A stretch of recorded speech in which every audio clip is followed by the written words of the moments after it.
Wabarakatuh. Perkenalkan, nama saya Rangdi Kurniasandi, mahasiswa Universitas Wilayah jurusan Teknik Industri.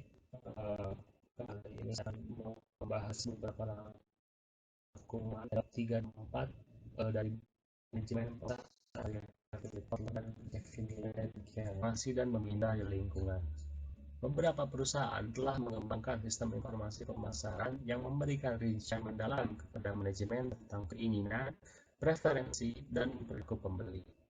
Masa juga mempunyai banyak informasi tentang bagaimana pola konsumsi bervariasi lintas negara. Untuk melaksanakan tanggung jawab analisis, perencanaan, implementasi, dan pengendalian mereka, manajer pemasaran memerlukan sistem informasi pemasaran atau MIS. Tujuan MIS adalah menilai kebutuhan informasi manajer, mengembangkan informasi yang didistribusikan informasi tersebut secara tepat waktu. MIS mempunyai 3 komponen. Yang pertama, sistem pencatatan internal yang meliputi informasi tentang siklus pesanan sampai pembayaran dan sistem informasi penjualan. Sistem intelijen pemasaran, kumpulan prosedur dan sumber daya yang digunakan oleh manajer untuk mendapatkan informasi setiap hari tentang perkembangan penting dalam lingkungan pemasaran. Ketiga, sistem riset pemasaran yang memungkinkan desain sistematis pengumpulan, analisis, dan pelaporan data dan temuan yang relevan terhadap proses pemasaran tertentu. Mengumpulkan informasi dan memindai lingkungan. Pemasar menemukan banyak peluang dengan mengidentifikasi tren urutan yang mempunyai momentum dan bertahan cukup lama, dan megatren perubahan sosial, ekonomi, politik, dan teknologi utama yang mempunyai pengaruh bertahan yang sangat lama. Dalam gambaran global yang cepat berubah, pemasar harus mengamati 6 kepentingan utama, yaitu demografis, sosial, budaya, politik, hukum, ekonomi, dan teknologi. Dalam lingkungan demografis, pemasar harus menyadari pertumbuhan populasi di seluruh dunia, perubahan bauran usia, komposisi etnis, dan tingkat pendidikan, munculnya keluarga non-tradisional, dan perubahan geografis yang besar dalam populasi. Kemudian di bidang ekonomi, pemasar harus berfokus pada distribusi pendapatan dan tingkat tabungan, utang, dan ketersediaan kredit. Di bidang sosial budaya, pemasar harus memahami pandangan orang tentang diri mereka sendiri, orang lain, organisasi, masyarakat, alam, dan alam semesta. Mereka harus memasarkan produk yang berhubungan dengan nilai inti dan nilai sekunder masyarakat dan menghantarkan kebutuhan berbagai subbudaya dalam masyarakat. Di lingkungan alam, pemasar harus menyadari peningkatan kekhawatiran masyarakat tentang kesehatan lingkungan. Kini, banyak pemasar yang menerapkan program pemasaran pelestarian dan hijau yang memberikan solusi lingkungan yang lebih baik sebagai hasilnya. Di bidang teknologi, pemasar harus memperhitungkan tingkat perubahan teknologi yang semakin pesat, perlu menginovasi anggaran R&D yang beragam, dan semakin banyaknya peraturan pemerintah yang dibawa oleh perubahan teknologi. Dalam lingkungan politik, hukum, pemasar harus bekerja dalam banyak hukum yang mengatur praktis bisnis dan bekerja sama dengan berbagai kelompok kepentingan khusus. Catatan internal dan intelijen pemasaran. Inti sistem pencatatan internal adalah siklus pesanan sampai pembayaran. Perusahaan masa kini harus melakukan langkah-langkah ini dengan tepat dan akurat, karena pelanggan menyukai perusahaan yang dapat menjanjikan pengiriman tepat waktu. Dewasa ini, banyak perusahaan telah menggunakan internet dan extranet untuk meningkatkan kecepatan, akurasi, dan efisiensi siklus pesanan sampai pembayaran. Pertama, sistem informasi penjualan. Manajer pemasaran memerlukan laporan yang tepat waktu dan akurat tentang penjualan. Informasi penjualan dan memungkinkan wiraniaga mempunyai informasi terbaru dari detik ke detik. Perusahaan harus menerjemahkan data penjualan secara hati-hati agar tidak menarik kesimpulan yang salah. Kemudian data. Saat ini, perusahaan mengelola informasi mereka dalam database pelanggan, database produk, database wiraniaga, dan kemudian menggabungkan data dari berbagai database. Perusahaan menyimpan data-data ini atau data warehousing dan membuatnya mudah diakses oleh pengambil keputusan. Perusahaan dapat menggali data atau data mining dan mengumpulkan pengetahuan baru tentang segmen pelanggan yang terabaikan dan informasi berguna lainnya.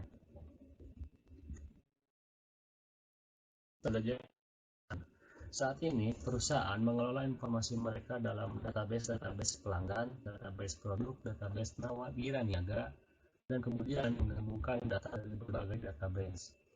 Perusahaan menyimpan data-data ini dan membuatnya mudah diakses oleh pengambil keputusan. Perusahaan yang dapat menggali data dan mengumpulkan pengetahuan baru tentang segmen pelanggan yang terabaikan dan informasi berguna lain. Bab 4. Melaksanakan riset pemasaran dan meramalkan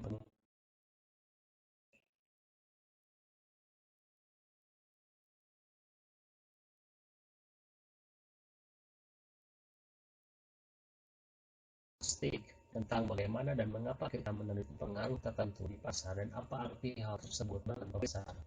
Riset pasaran atau market research sebagai perancangan, pengumpulan, analisis, laporan data sistematis, serta pengambilan terhadap situasi pasar dari perusahaan. Beberapa perusahaan besar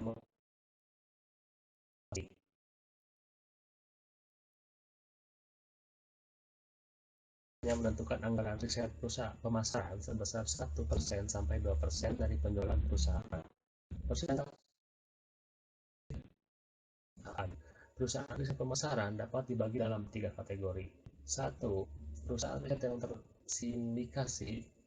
Dengan jasa perusahaan ini mengumpulkan informasi konsumen dan perdagangan yang mereka jual untuk mendapatkan imbalan.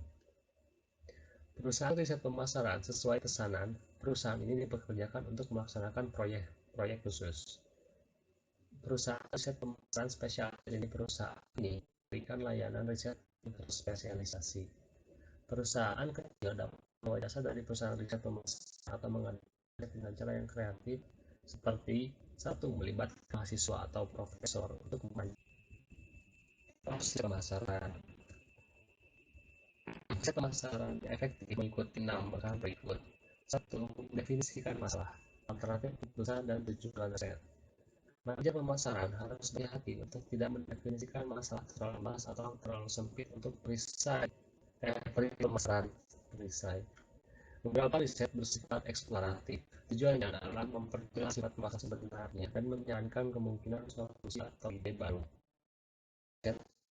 Riset ini berusaha menghitung permintaan. Beberapa riset bersifat kausal. Tujuannya adalah menguji hubungan sebab akibat. 2. Mengembangkan rencana riset, di mana kita mengembangkan rencana paling efektif untuk mengumpulkan informasi yang diperlukan dan berapa biayanya. Untuk merancang rencana riset, kita harus mengambil keputusan tentang sumber data, pendekatan riset, instrumen riset, rencana pengambilan sampel, dan data kontak. Kemudian yang ketiga dan yang lainnya. Pemasaran. Mengatasi halangan dalam penggunaan riset pemasaran. Beberapa alasan perusahaan masih gagal dalam menggunakan riset pemasaran. Karena konsep sistem memiliki riset, kadar perisai yang tidak tersimak, pendahuluan karena masalah yang buruk, temuan yang terlambat dan kadang salah, perbedaan kepentingan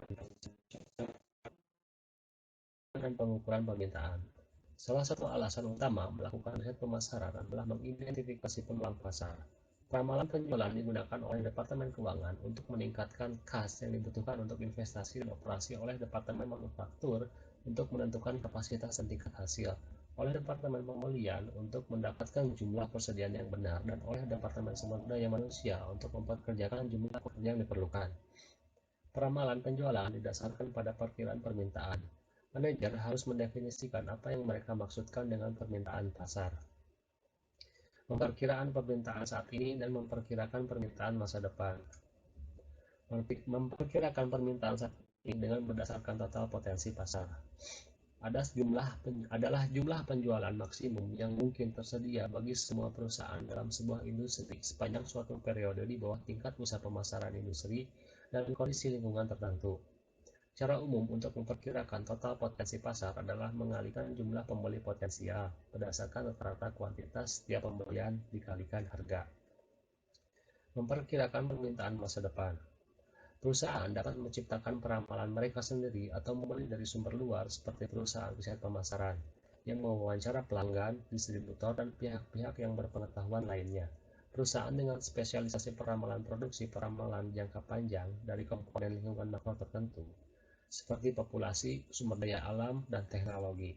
Semua peramalan ini dibuat berdasarkan satu dari tiga basis informasi: apa yang dikatakan orang, apa yang dilakukan orang, atau apa yang telah dilakukan orang. Terima kasih sekian dari saya. Terima kasih. Mohon maaf apabila ada kesalahan dan kekurangan kata. Wassalamualaikum warahmatullahi wabarakatuh.